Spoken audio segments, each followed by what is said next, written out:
आने वाली खाड़ी बाढ़ के बारे में कुमार कनानी का मुख्यमंत्री को पत्र।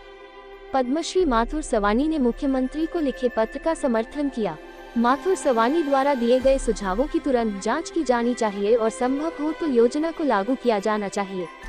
योजना से खाड़ी में बार बार आने वाली बाढ़ को रोका जा सकता है। माथुर सवानी ने पत्र लिखकर इस पत्र पर तुरंत कार्रवाई करने की सिफारिश की। ताज़ा खबर देखने के लिए देखते रहे स्टार न्यूज नेटवर्क। जय हिंद, जय भारत।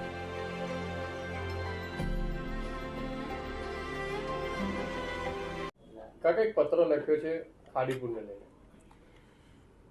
આપણે સૌ જાણીએ છીએ કે સુરતની અંદર દર વર્ષે અતિ વરસાદને કારણે ખાડીપુર આવે છે।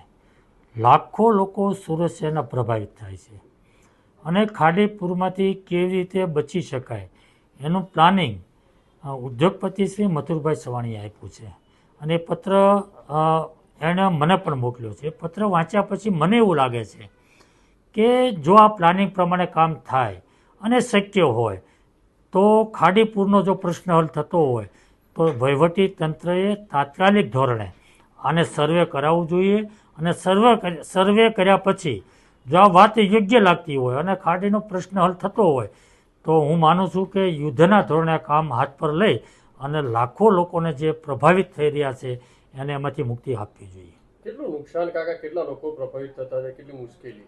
લાખો લોકો પ્રભાવિત થાય છે, અતિ મુશ્કેલી, ખૂબ મુશ્કેલીનો સામનો લોકો કરી રહ્યા છે અને આ દર વર્ષનો પ્રશ્ન છે અને એટલા માટે આ પ્રશ્ન હલ કરવા માટેના પ્રયાસો વહીવટી તંત્રએ કરવા જોઈએ।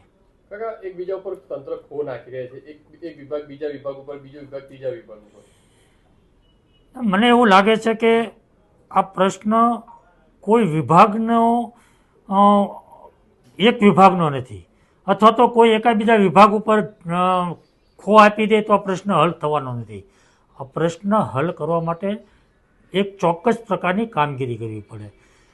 ખાડીપુર આપણે અટકાવી ના શકીએ, અતિ ભારે વરસાદ ન આવે આપણા હાથમાં નથી, પરંતુ એમાં લોકોને રાહત થાય, કેવી રીતે એનો પ્રશ્ન હલ થાય એ તો ચોક્કસ આપણા હાથમાં છે અને એટલા માટે ચોમાસા પહેલાંની જે કામગીરી હોય એ ખાડી ડ્રેજિંગની હોય, સફાઈની વાત હોય, પ્રી મોન્સૂનની જે કંઈ કામગીરી કરવાની હોય એ જો ચોક્કસપણે ચોક્કસ થતી હોય તો 100% રાહત થઈ શકે અને જે આ પ્લાનિંગ આપ્યું છે મથુરભાઈએ અને એનું જે સર્વે કરીને જો આપણે ચોક્કસ લાગતું હોય કે આનાથી ખાડીપુર બંધ થાય એમ છે તો હું ચોક્કસપણે માનું છું કે વહીવટી તંત્રએ આ પ્રશ્ન હાથ પર લઈ સર્વે કરાવી અને શક્ય હોય તો તાત્કાલિક યુદ્ધના ધોરણે આ કામ કરવું જોઈએ। કાકા જવાબદાર વ્યક્તિઓ સામે પણ કાર્યવાહી, કારણ કે દર વર્ષે આ રીતની સ્થિતિ સર્જાતી હોય છે, અનેક ટેન્ડરો ભરાતા હોય છે સાફ સફાઈના, આ તે ગમે તે। 100% જે રીતે કામગીરી થવી જોઈએ એમાં કંઈક ને કંઈક થોડી ઉણપ હોય છે, બેદરકારી હોય છે અને એના કારણે પ્રશ્ન વધુ જટિલ બને છે। પ્રશ્ન તો સંપૂર્ણપણે આપણા હાથમાં નથી, પરંતુ એને ઓછો કરી શકાય, ઓછી તકલીફ કરી શકાય એવું તો ચોક્કસ આપણા હાથમાં છે અને જો આ પ્રશ્ન આપણે ઓછો પણ ન કરી શકીએ, યોગ્ય કામગીરી આપણે ચોમાસા પૂર્વે ન કરીએ તો ચોક્કસપણે આપણી બેદરકારી છે।